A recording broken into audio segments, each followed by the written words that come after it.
Paulette from Iowa is up next. Hey, Paulette, thanks for the phone call. You are live.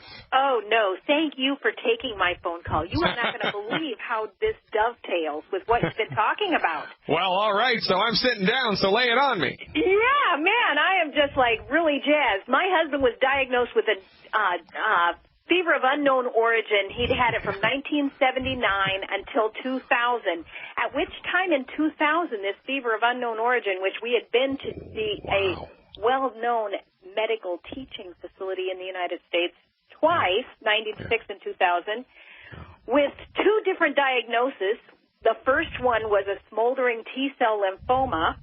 Wow. So, you hold your breath for years. And then in 2000, they told me it was Still's disease. I could not get home fast enough to look what Still's disease was on the Internet, and they were full of crap at that time. So got him into a rheumatologist. He had been put on Vioxx or Celebrex, one of the two or both. And so by December, he was declining so fast. I knew that he was dying. He knew he was dying. Christmas night, we sat down, had a glass of wine, and he said, I didn't think I'd be here today. And I said, I didn't either. And then got him into a rheumatologist who put him on Prednisone. Ta-da! He's been on Prednisone since 2000. And they put him on injectable methotrexate. Oh, my God.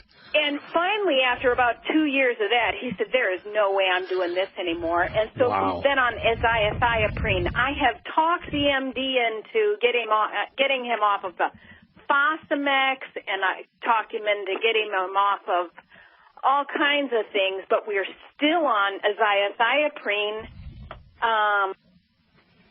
50 milligrams 3 times a day. And still no diagnosis.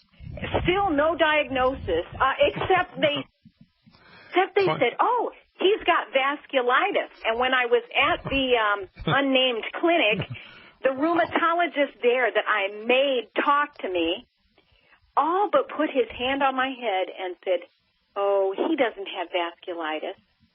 And then, bang, we went to the rheumatologist. He had sores on his legs, sent him to the dermatologist, and our dermatologist called me one night as we were putting up the Christmas tree to say, he has vasculitis, get him to, a kidney specialist. But they are saying his vasculitis is systemic, but you only live 5 years.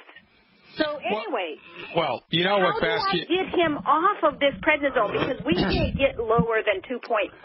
No, well, that's not the best question you can ask. You know what the best question you can ask is? What's the best question that you can ask? What is the origin of this fever of unknown? Correct, exactly correct. I mean, what the heck is going on in his body that makes him have fevers all the time, that is making his circulatory system become inflamed? And it's come it's like a wildfire now that's out of control, right? The whole county is in flames. Well, you know what? The rheumatologist, we have not had a fever of unknown origin since he's been on that stuff. Well, you wouldn't, but still, the underlying inflammatory process is whittling away at his health, right? Just like the mold seeping in behind the paint, right? Right. Now, I should say that in 2002, I think, I put him on 1,200 milligrams of pure colostrum. He takes it 4 times a day. Wow. Where the heck did you get that? Is that bovine colostrum? Yes, sir, from New Zealand. Yeah, you got to love that. That was a smart thing to do. Why can't longevity get that? Well, they can. You give us time, they can. But, for something like this, bovine colostrum would be, at best, an extra add-on. That wouldn't be what would spring to my mind initially in order to support and promote his body's ability to put out the fires of inflammation. Look, he doesn't have vasculitis because he has blood vessels, right? He doesn't have a fever of unknown origin because he has an immune system. There's something going on here in his system. You stick with me, Paulette, and we'll dial this in on the other side of the break. I appreciate your call. More to come, folks. Don't even think about touching that dial. So one of the things that prednisone does, right, is it really suppresses the immune system, and it really dampens down the body's own natural corticosteroids, cortisol being the most operative one. Is he still on prednisone, or is he taking an analog of it? No, we are trying to get down. He's taken 2.5 milligrams 4 times a week and 5 milligrams 3 times a week, and we're coming down off of it very gradually. Paulette, my heart goes out to you here, and also you need to understand there are a number of benefits to the holistic method, okay? Well, you know what? We did control his fevers of unknown origin.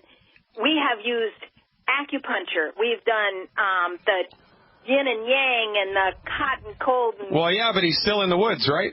Well, he's been stable since our MD started. Only because he's still on the drug. Yeah. Yeah. But prior to that, we used chiropractic and everything, and well, all right, so everywhere. All right, well, and you haven't been holistic first. Well, all right, good, but this drives my point home. And I don't ever bring this point up on my own because people will think I'm just too full of myself. And, so I never bring this point up on my own. But I have to tell you that the problem with holistic medicine in the world is that it's underfunded. Holistic medical schools are underfunded. There's virtually no holistic medical research that's happening because there's no money in that. Nobody wants to fund that type of research. Longevity really is the only company that's doing any research on their products. A couple of other companies do, but really there's nobody doing dyed-in-the-wool, profound, holistic medical research. It just doesn't exist.